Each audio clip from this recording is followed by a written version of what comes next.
മലയാളികൾക്ക് അയൽവീട്ടിലെ പയ്യൻ, യുവാക്കൾക്ക് അടുത്ത സുഹൃത്ത്, പെൺകുട്ടികൾക്ക് ഒരിഷ്ടം തോന്നിയ ചെറുപ്പക്കാരൻ. അതാണ് നസ്ലിൻ എന്ന നടൻ. തന്റേതായ അഭിനയത്തിലൂടെ പ്രേക്ഷകരിൽ ഇങ്ങനെയൊക്കെയാണ് ഈ നടൻ സ്ഥാനം പിടിച്ചിരിക്കുന്നത്. ഗിരീഷ് ഷെഡി സംവിധാനം ചെയ്ത പ്രേമലു 100 കോടി ക്ലബിലേക്ക് കുതിക്കുമ്പോൾ നസ്ലിൻ എന്ന നടന്റെ കരിയർ ഗ്രാഫും ഉയർന്നിരിക്കുകയാണ്.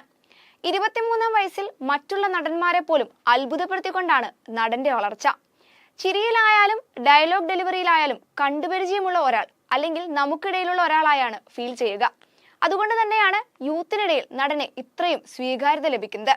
നസ്ലിൻ ഉണ്ടെങ്കിൽ സിനിമ ഹിറ്റായിരിക്കുമെന്ന രീതിയിലേക്ക് വരെ എത്തി നിൽക്കുകയാണ് ആ താരപദവി.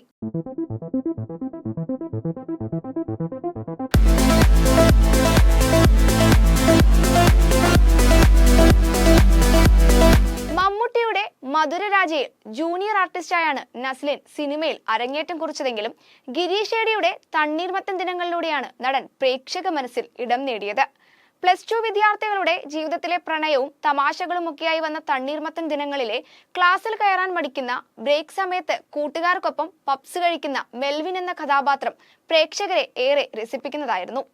മാത്യുവിന്റെ കൂട്ടുകാരനായി എത്തിയ മെൽവിന്റെ ഉരുളയ്ക്കുപ്പേരി പോലുള്ള മറുപടികളും കോമഡികളും യൂത്തിനിടയിൽ നടനെ സ്വീകാര്യത നേടിക്കൊടുത്തു. ഈ ഒരൊറ്റ സിനിമയിലൂടെ പ്രേക്ഷക ശ്രദ്ധ നേടിയ പൊടിമീശക്കാരനെ പ്രേക്ഷകർ പിന്നീട് കണ്ടത് 2020-ൽ പുറത്തിറങ്ങിയ വരനെ ആവശ്യമുണ്ടെന്ന ചിത്രത്തിലെ ഗസ്റ്റ് റോളിലൂടെയാണ്. ദുൽഖറിന്റെ ചെറുപ്പക്കാരനായെത്തിയ നടൻ അന്ന് കോമഡിയേക്കാൾ കൂടുതൽ മനസ്സലിയിപ്പിക്കുന്ന പ്രകടനമാണ് കാഴ്ചവെച്ചത്.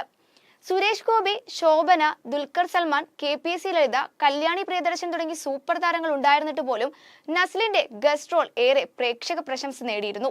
ശേഷം കുരുതി, ഹോം, കേശു ഈ വീടിന്റെ നാഥൻ തുടങ്ങിയ സിനിമകളിൽ ചെറിയ റോളുകളിൽ നടൻ പ്രത്യക്ഷപ്പെട്ടു. 2021-ൽ വിജയ് ബാബു നിർമ്മിച്ച ഹോം എന്ന സിനിമയാണ് സത്യത്തിൽ നസ്ലിന്റെ കരിയറിൽ വഴിത്തിരിവായത്. ടെറസിന് മുകളിൽ വ്ലോഗ് എടുക്കുന്ന ചാൾസിനെ അത്ര പെട്ടെന്നൊന്നും പ്രേക്ഷകർക്ക് മറക്കാൻ സാധിക്കില്ല. ശ്രീനാഥ് ബാസി, ഇന്ദ്രൻസ്, മഞ്ജു പിള്ള എന്നിവർക്കൊപ്പം കലക്കൻ അഭിനയമാണ് ഈ യുവാവ് കാഴ്ചവെച്ചത്. കോമഡി കലർന്ന ഡയലോഗുകളും എക്സ്പ്രഷനുകളുമെല്ലാമായി ഗംഭീര പ്രകടനമാണ് നടൻ അന്ന് കാഴ്ചവെച്ചിരുന്നത്. തൊട്ടു പിന്നാലെ എത്തിയ സൂപ്പർ ശരണ്യ മറ്റൊരു ലെവൽ ഐറ്റമായിരുന്നു. കോളേജ് ലൈഫും പ്രണയവും പ്രമേയമാക്കിയ ചിത്രത്തിൽ അനശ്വരയ്ക്കും മമിതയ്ക്കും ഒപ്പം തന്നെ കയ്യടി നേടാൻ നസ്ലിന് കഴിഞ്ഞിരുന്നു. സിനിമയിൽ പ്രണയം പറയാതെ നടക്കുകയും കാമുകിക്കൊപ്പം സമയം ചിലവഴിക്കാൻ ആഗ്രഹിക്കുന്ന സംഗീത് എന്ന യുവാവ് പ്രേക്ഷകരെ പൊട്ടിച്ചിരിപ്പിച്ചിരുന്നു.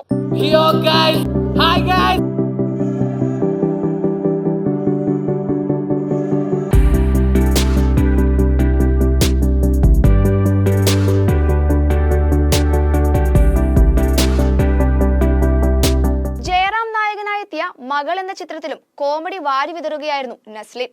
ഒരു കുടുംബത്തിന്റെ കഥ പറഞ്ഞ ചിത്രത്തിൽ ജയറാമിന്റെ മകളെ പ്രേമിക്കുന്ന രോഹിത് എന്ന കഥാപാത്രമായാണ് നടൻ എത്തിയത്. കാമുകിയുടെ അച്ഛനെ ഇംപ്രസ് ചെയ്യിപ്പിക്കുന്നതിനായി ഹിന്ദിക്കാരനായ യുവാവായി വേഷമിട്ട നടൻ കുറച്ചൊന്നുമല്ല പ്രേക്ഷകരെ ചിരിപ്പിച്ചത്. മാത്യു നസ്ലിൻ കോംബോയിൽ പുറത്തിറങ്ങിയ ജോയ് ആൻഡ് ജോയും തിയേറ്ററുകളിൽ മികച്ച വിജയം നേടിയിരുന്നു. കോവിഡ് കാലത്തെ കഥ പറഞ്ഞ ചിത്രം 2 ചെറുപ്പക്കാരെ കൊണ്ട് സിനിമ സൂപ്പർ ഹിറ്റ് ആക്കാമെന്ന് തെളിയിച്ച ചിത്രം കൂടിയായിരുന്നു. പൂവൻ, അയൽവാശി, നെയ്മർ, പാച്ചുവും അത്ഭുത വിളക്കും, 18+ തുടങ്ങിയ സിനിമകളിലും നടൻ മികച്ച പ്രകടനമായിരുന്നു.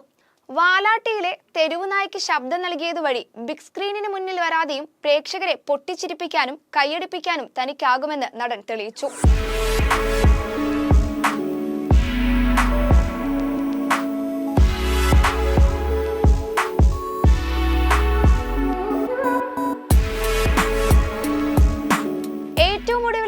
റൊമാൻറ്റിക് കോമഡി എന്റർടൈനർ പ്രേമലു നസ്ലിനെ ഈ വർഷത്തെ ആദ്യ 50 കോടി ക്ലബിലെത്തുന്ന ചിത്രത്തിലെ നായകനാക്കി മാറ്റി.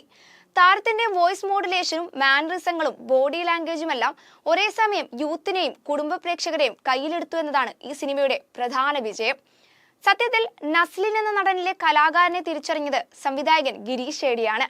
ഒന്നും കാണാതെ പൊടിമീശ മാത്രമുള്ള യുവാവിനെ മുൻനിർത്തി അദ്ദേഹം സിനിമയെടുക്കില്ലെന്ന് അന്നേ ചിലർ പറഞ്ഞിരുന്നു. തണ്ണീർമത്തൻ ദിനങ്ങൾ, സൂപ്പർ ശരണ്യ തുടങ്ങിയ സിനിമയിലെ വേഷങ്ങൾ വിശ്വസ്തയോടെ അദ്ദേഹം നൽകിയതും അതുകൊണ്ട് തന്നെയാണ്. ഏത് ക്യാരക്ടർ ആയാലും മാക്സിമം നാച്ചുറാലിറ്റിയോടെ അഭിനയിക്കുക എന്നാണ് നടനെ ഇന്ന് കാണുന്ന സ്റ്റാർ വാല്യൂവിലേക്ക് എത്തിച്ചത്. ഗിരീഷ് ഷെഡി സംവിധാനം ചെയ്യുന്ന അയാം കാതലിനാണ് നസ്ലിന്റേതായി ഇനി റിലീസിനൊരുങ്ങുന്ന ചിത്രം.